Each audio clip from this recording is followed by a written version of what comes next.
โทษพี่น้องเอ๋ยเนาะมาทางบ้านน้องเดิมบ้านนี้โดยสบายดีพี่น้องเอ๋ยเนาะมื้อหนึงถ่ายไปติดเนาะลูกน้องซิมเพิ่นพี่น้องเนาะสบายดีเด้อพ่อแม่พี่น้องใจบุญทุกทานสบายดี FC พังไทยพังลาวอยู่ต่างประเทศหรืออยู่ในบ้านก็ขอสบายดีและสวัสดีเบิดสุขุสุขคนเด้อสบายดีโดยพี่น้องเอ๋ยเนาะจักได้จะบ่ไม่ได้อยู่บ่น้องเด่นพุงมัดซองบ่มัดซองบ่พี่น้องเอ๋ยเนาะแม่มาหาน้องเพิ่นเนาะแล้วก็มีทั้งแม่พิมพ์เพิ่นพาเครื่องมาให้พี่น้องเนาะยังอีก 2-3 มื้อบ่เตียงก็ลงมาอีกเลยเห็นบ่ เห็นอยู่บ่คลิปเห็นนี่ไปคนซื้อไข่แล้วก็นี่เอาถือตัวนี้ไปกันโดยขอบใจหลายๆเด้อนะบ่าว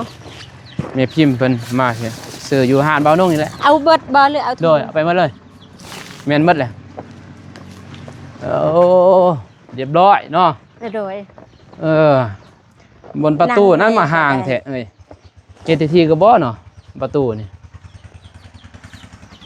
ย่านไก่ดอกเนาะโดดเขาแม่นโรงเรียนเข้าบ่ได้บ่เข้าบ่ไก่บ่ไก่น้อยได้ไก่น้อยบ่ได้คันตั้งใจเข้าได้ได้ตั้งใจไก่น้อยตั้งใจอันนั้นได้นี่โอ้ยแดงเห็ด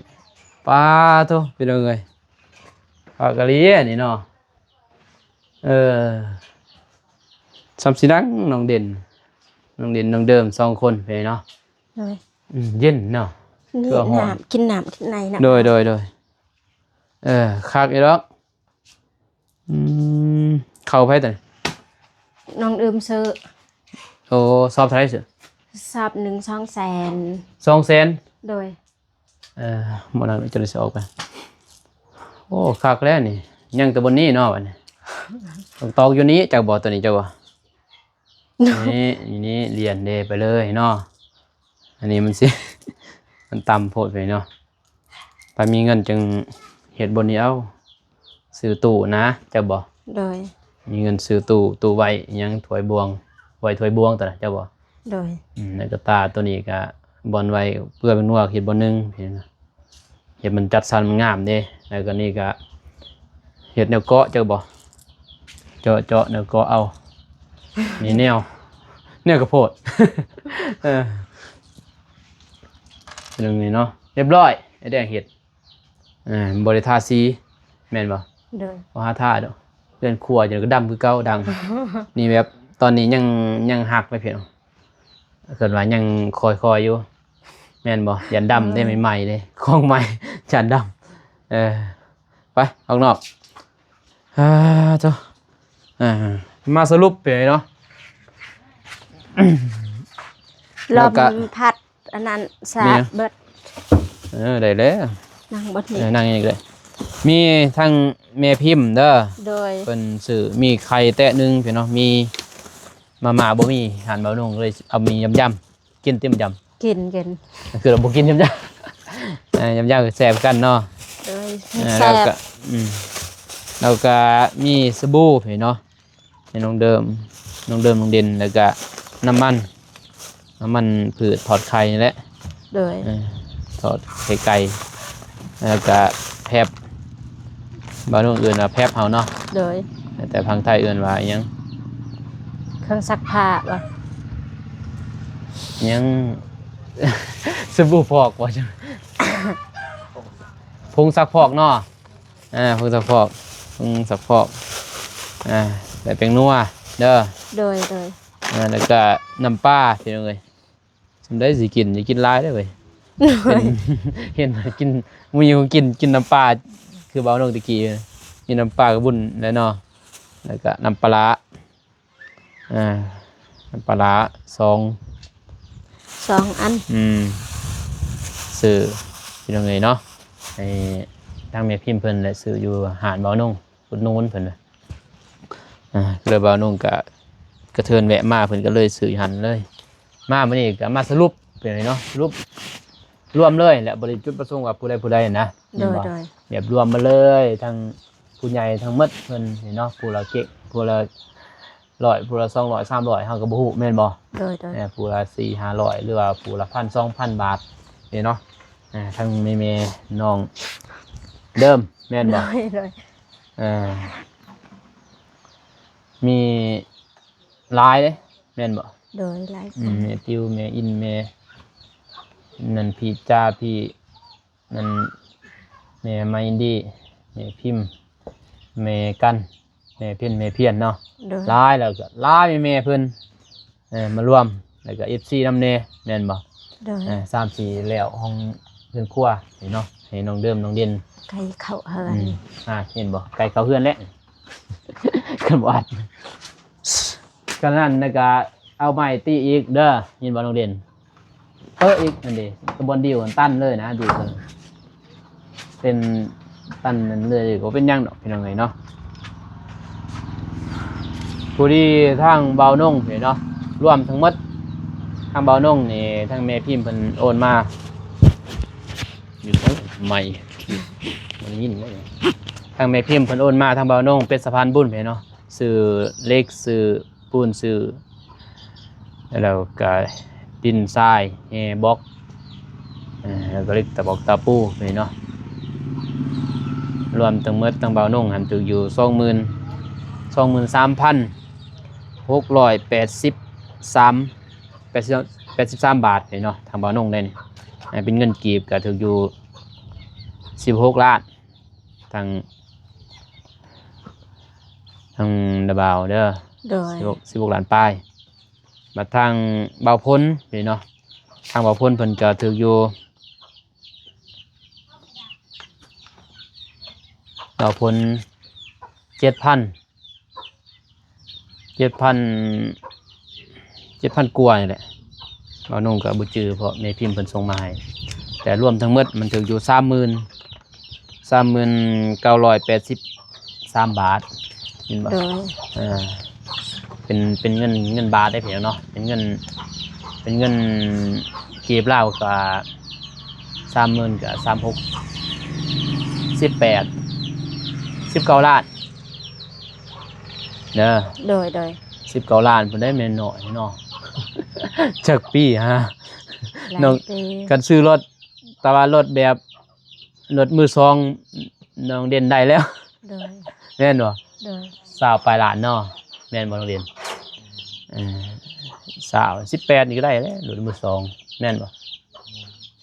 19 ล้านนี่ก็ได้แล้วรถมือสองเล็กนี่ยังเรือเนาะ โดย เรือก็บ่เรือดอกจังได๋สิเทนี่ยังสิทางแม่เพิ่นว่ามีแผนอีกพี่น้องเนาะมีแผนว่าสิเทกลางกับหยังตีหยังขึ้นมึงนะ ตีลังขา ตีลังกา ตีอัดนะพี่น้องคือตีละแน่บ่แน่บ่เพื่อน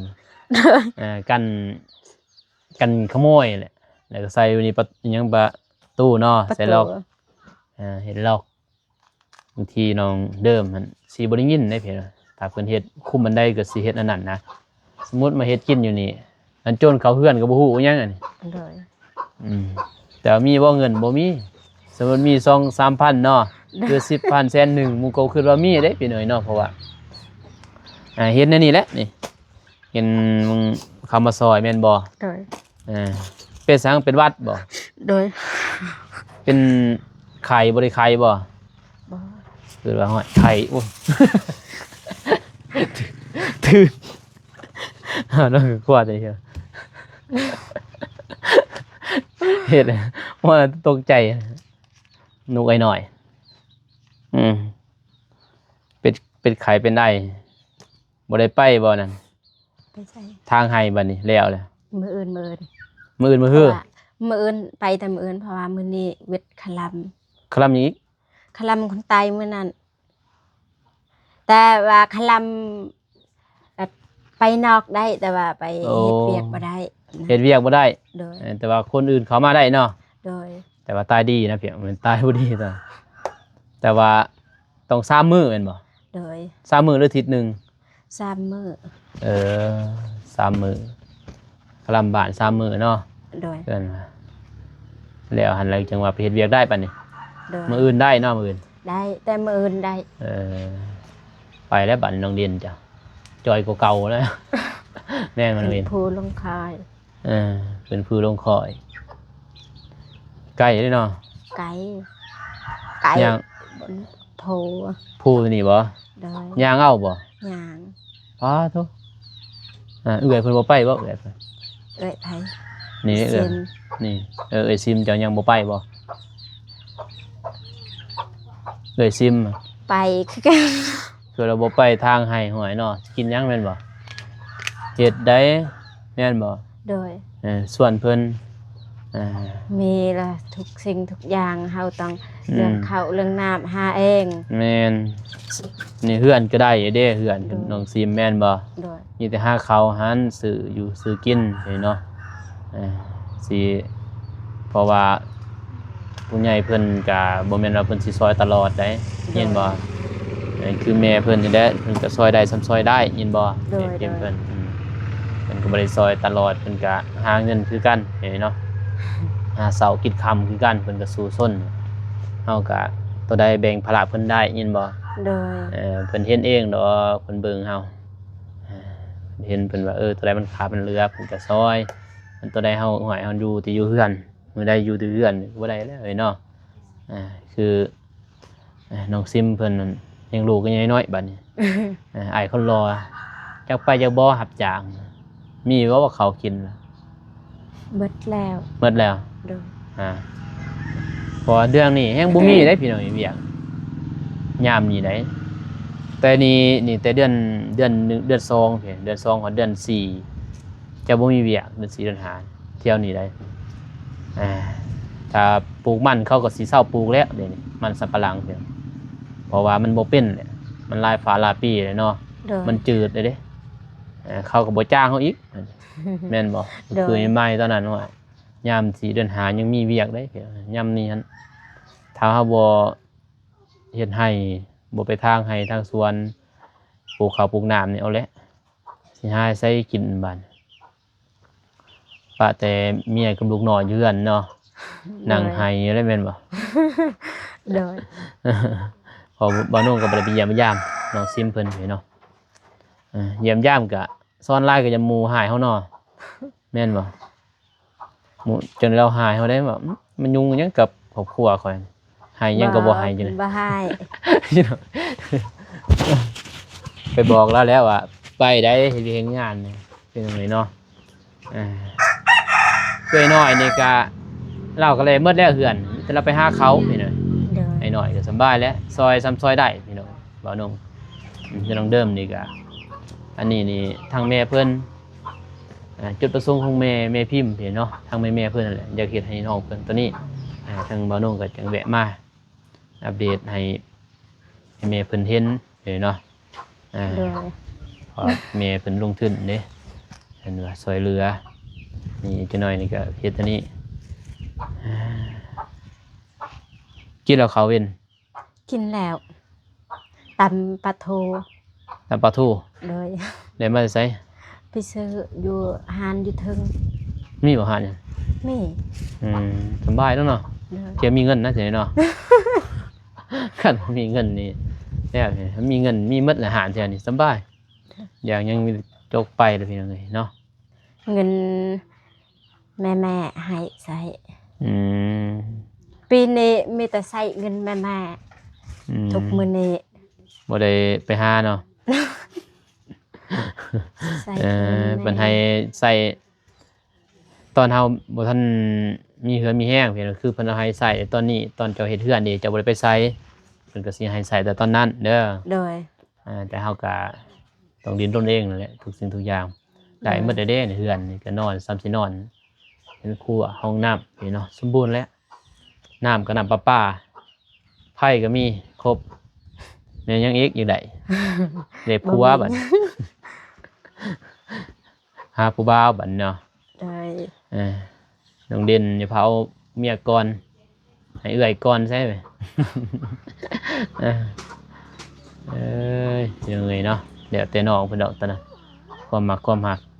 แต่ว่าให้เลือกคนที่ดียินบ่ โดย บ่รวยก็อย่าให้ดีหั่นนะบ่สูบยาหมาเมาสุรายินบ่บ่ลินไปหรือว่ามักลินสิริมีหัวและเฮาเบิ่งนั่นแหละยินบ่เบิ่งคน ว่ามันเหมาะสมบ่ให้น้องเด่นสแกนไว้ถ้าอยากได้เนาะแม่น้องเด่นตัวใดสิเป็น PR เจ้าต้องสแกนก่อนว่ามันผ่านบ่บัดนี้มักยาได้เว้ยยินบ่ น้องบ่มักน้ำเนาะมาไปตีเอื้อยปากแตกนะ กินเหล้าเมาเป็นจังไงเนาะหาเอาคนสิทุกข์ก็ยายินบ่แต่เพิ่นดุนะยินบ่ โดยทุกข์เฮาก็หานำกันนี่บ่มีไผดอกสิหังแต่เกิดแม่นบ่ โดยจะทุกข์ก็ยาเขาแต่ว่าเป็นคนดีนะพี่น้องแบบเกินว่า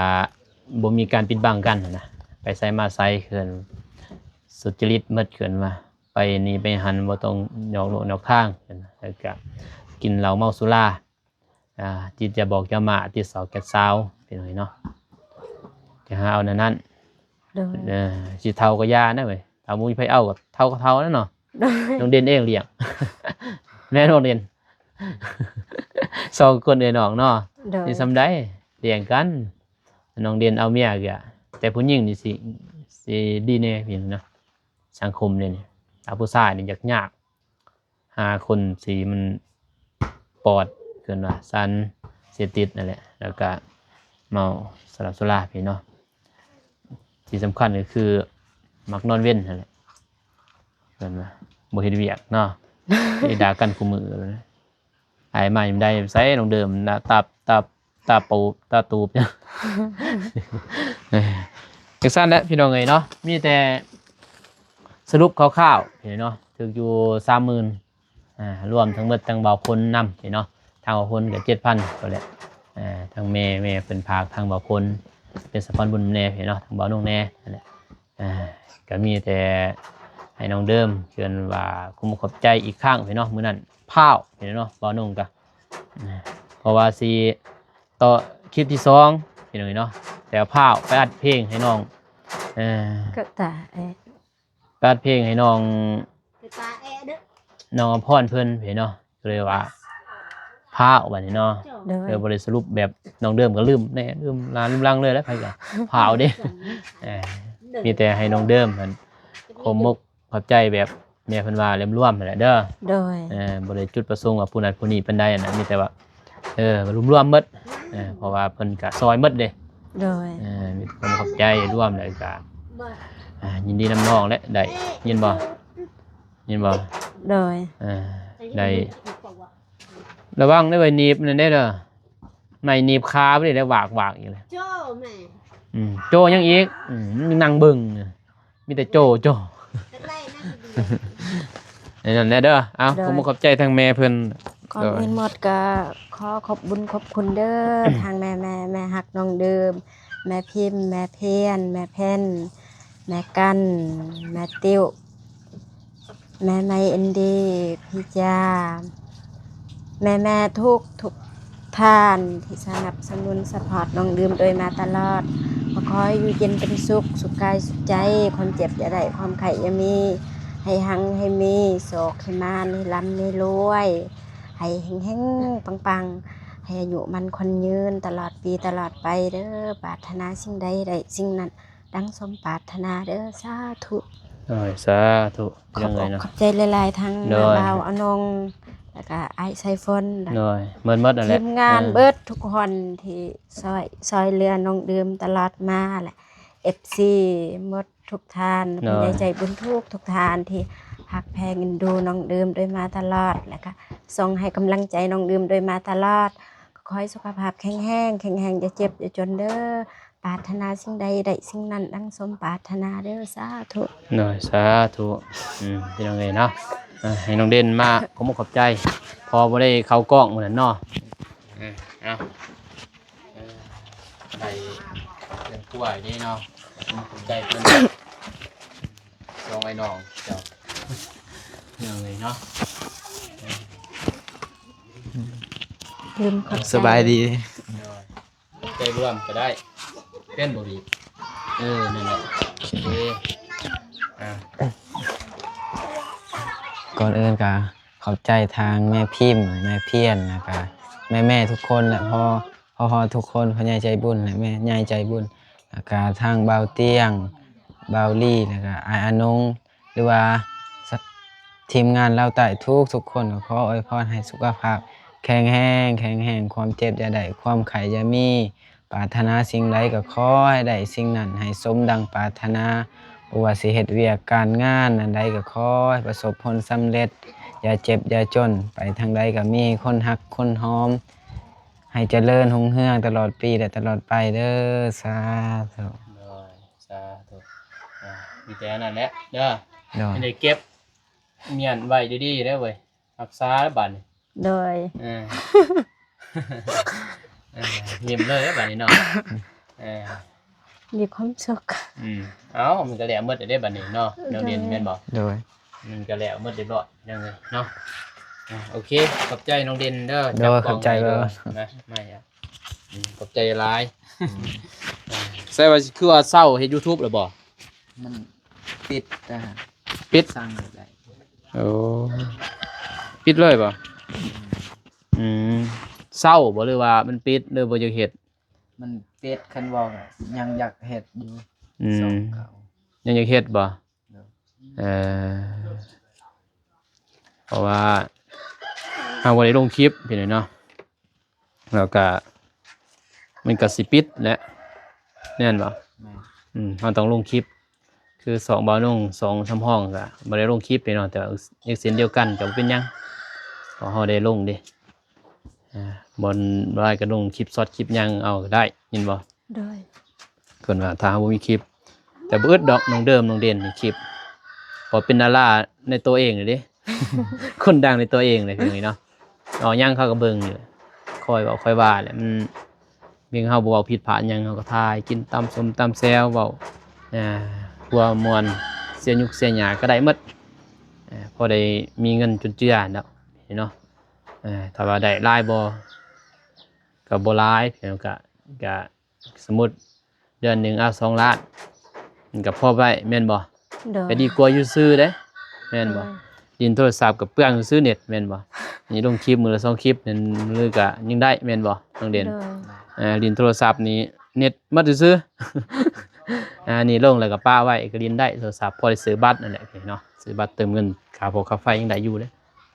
เดี๋ยวสินั้นสิเบิ่งให้น้องเพิ่นตามหลังถ้าเพิ่นจะเฮ็ดเนาะเบิ่งให้เพิ่นแต่ว่าต้องมีพาสปอร์ตนั่นแหละคันเฮ็ดได้ยินบ่ โดย เออ แล้วแต่น้องเด่นอันนี้ถ้าน้องเด่นอยากจะเฮ็ดต่อก็ อืม เอ้ยก็สิส่งกำลังใจให้น้อง อืม ถ้าแล้วแต่น้องตัดสินใจเอง แล้วแต่เจ้ายินบ่น้องเดิมนี่เพิ่นเจ้าถ่ายได้ แต่เพิ่นนี่เพิ่นบ่ถ่ายบ่ เศร้าแล้ว เมื่อยเนาะ เมื่อยบ่เพราะว่าเฮ็ด YouTube มันก็บ่ได้ยากดอกพี่น้อยเนาะคือพวกน้องๆเพิ่นนี่ง่ายๆอันคือทีมงานนี่สิเมื่อยแน่เมื่อยยังๆพี่เนาะถ้าวิวบ่ได้บ่นุ่งก็คือทีมงานนี่สิไปไสก็ยากเข้าใจบ่ ต้องใส่น้ำมันรถจะบ่ไปเหยียบไปย่ามเฮาก็สิไปซื้อก็เป็นไปบ่ได้เห็นบ่ โดย ไปเฮาไปซอยคนเด้เฮาต้องได้ซื้ออันนี้คือพวกน้องนี่สำบายเห็นบ่มีแต่บัตรเติมเงินน่ะเติมบัตรก็พอแหละจักบ่ โดย ใส่เน็ตอันเดียวพอพี่น้องเนาะมีแต่บัตรจะไปสวนก็ขี่รถน้ำหมู่หรือว่าย่างไปสวนก็เสียหยังที่ยังกับทายนั่นซื้อบ่ได้ลงทุนหยังเห็นเนาะ โดย ลงทุนมีแต่บัตรอันเดียวเห็นบ่ บัดอย่างเดียว มีแต่บัตรอย่างเดียวเท่านั้นแหละเจ้าบ่เฮ็ด YouTube ก็เจ้าเปลืองคือเก่าบัตรแม่นบ่ โดย เจ้าต้องได้ซื้อมาเบิ่งนี่นะสมัยนี้สมัยจับมือถือเพิ่น แต่ว่าพอเพิ่น FC เพิ่นมีอยู่แล้วนี่เนาะผู้ใหญ่เพิ่นเบิ่ง น้องทั้งสองก็แล้วนะเฮ็ดหยังมันก็ได้อันคือเบาโน่งนี่มีอยู่แต่ว่าถ่ายถ้าบ่ไปซอยคนก็มันก็สิดับลงไปเลยได้คือทีมพวกอ้ายเด้อบ่มันเกินว่าเพิ่นสิเบิ่งเรื่อยๆอันคือพวกน้องเฮ็ดนี่เขาฮักเขาเอ็นดูแล้วเจ้าบ่ โดย เขาจึงติดตามเขาเบิ่งไปเลยเนาะวิวสำหรับพันนี่ก็ได้แล้วเกินว่าซ้ำซื้อบัตรนั่นแหละพอซื้อบัตรซื้อเกลือเป็นนัวค่าไฟได้อีกดอกซ้ำวิวซ้ำลงเดิมเคยถ่ายบ่ลงเบิ่งเนาะเพราะว่า FC เพิ่นสิสนับสนุนเบิ่งโฆษณาให้อยู่แล้วเพราะว่าเป็นถ้าเฮาปะเลยก็แล้วอีกได้เด้อ โดย เดือน3 มื้อเทื่อนึงลงคลิปเพิ่นก็ เพิ่นบ่แม่นว่าเพิ่นลืมจ้ะบ่มันสิบ่เด้ง AI จ้ะบ่ โดย AI มันสิบ่เด้งให้เฮาเขาสิบ่เห็นว่ามันบ่เห็นการแจ้งเตือนเด้เห็นบ่ โดย ถ้าพวกอ้ายแวะมาเลยแวะมาเลยแล้วก็เห็นพวกอ้ายก็ถ่ายนำแน่เด้มันก็สิเด้งขึ้นเลยจ้ะบ่ โดย มันสิแนวนั้นพี่น้องเอ้ยเนาะจริงจังซั่นแล้วทางอ้ายสิกลับก่อนเด้อ โดยเดินทางปลอดภัยเด้อนะบ่าว โอเค ขอบ โดย ใจหลาย โดยมีแต่นั่นแหละนะบ่าวไปยำคำปูนพงวาย ๆโดย ไปผู้เดียวอีกโจรลัดบ่จัก โจรปล้นรถอีกหลายเนาะ โดยช่วงนี้หลาย อืม โจร แต่คือในดอกเห็นเด็กน้อยสั่งขี่รถไปพุ่นเขาไปเบิ่งวิวกลางเวียนถึงเป็นหยังเนาะ โดย เห็นตอนกลางคืนนี่บ่นุ่งบ่กล้าเด้พี่น้องไปแล้วก็ถ่ายมอบเงินแล้วก็ไปเมื่อแล้วไปผู้เดียว ครับระยะนี่เนาะพอทางนี่ซ้ำกันและทางบ้านใหม่แม่นบ่ โดย สิกำใหม่นี่นะก็สิใกล้จังแม่นบ่ โดย นี่แล่นไปก็เดียว หวนเข้ารัดนี่เป็นยังไงมาตอนนี้ก็หยาดนะสมัยนี้จังซั่นแล้วมา โดยโดย ไม่เวลาจึงเบิ่งเด้อตัดสินใจยินบ่ถ้าว่าอยากเฮ็ดแล้วก็เสร็จหายเด้อหายเบิ่งให้ส่งอีเมลอีหยังหายสิเบิ่งหายยินบ่ถ้ามันบ่ได้จึงว่าตั้งอีเมลใหม่ยินบ่ตั้งอีเมลใหม่จึงเริ่มต้นใหม่นั่นแหละยินบ่ทายเริ่มต้นใหม่คือเก่าแต่ว่าคราวเดียวเด้อเริ่มต้นใหม่ก็เป็นจังไดเนาะคนดังอยู่แล้ว กลับได้เด้อมีโดยมีเอาไว้เด้อไว้ดีได้เว้ยนี่เป็นคันว่าพอแบ่งปันได้กินหน่อยก็แบ่งยินบ่ โดย ถ้าตัวเองเลือกกินอยู่บ่ ก็แบ่งเด็กน้อยให้ลูกๆหลานนั่นแหละพี่น้องพี่น้องเอ้ยเนาะไปโอเคพี่น้องเอ้ยเนาะบ้านน้องก็สิเดินทางกลับก่อนบัดนี้พอญาติมันค่ำไอ้เนาะบ้านน้องสิเข้าพุ่นแหละทงวายไปหาน้องชายมีข่าวดีอีกพี่น้องเอ้ยเนาะเล็กๆน้อยแต่บ้านน้องก็สิไปหาน้องเพิ่นนี่เนาะก่อนอื่นหมดบ้านน้องก็ขอขอบใจทางผู้ใหญ่ใจบุญพี่น้องเอ้ยเนาะที่สำคัญก็คือทางแม่พิมพ์เพิ่นเนาะและแม่ๆเพิ่นที่ให้ทางบ้านน้องมาเป็นสะพานบุญในครั้งนี้เนาะบ้านน้องก็สรุปแบบคร่าวๆก็ผิดพลาดการใดก็ขอโทษขออภัยนำพ่อแม่ทั้งFC ทุกท่านเด้อเนาะที่สรุปแบบบ่ละเอียดปานใดไปเนาะก็ขอโทษขออภัยก็บ่จะแจ้งปานใดไปเนาะก่อนอื่นหมดก็ขอบใจทั้งแม่ๆทุกท่านเนาะที่ให้บ้านน้องเป็นสะพานบุญครั้งนี้ก็ขอให้แม่ๆทุกท่านอยู่ดีมีแรงและ FC ทุกท่านอยู่ดีมีแรงหมดสุขสุขคนความเจ็บจะได้ความไข้สิมีคอยหังให้มีลำๆรวยๆเด้อยิ่งขึ้นไปสาธุไปเลยเนาะพบกันใหม่คลิปหน้าคลิปนี้ขอกล่าวคำว่าสบายดีไปเลยไปบ๊ายบาย